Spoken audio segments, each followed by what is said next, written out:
Hello friends, welcome to another video tutorial, and in this tutorial video we are going to fix Oppo A53 or Oppo A52 hanging problem or Oppo A52 or A53 freezing problem.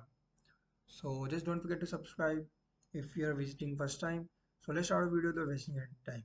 So to fix Oppo A52 or A53 hanging or freezing problem, just do the same as I'm showing you in this recording.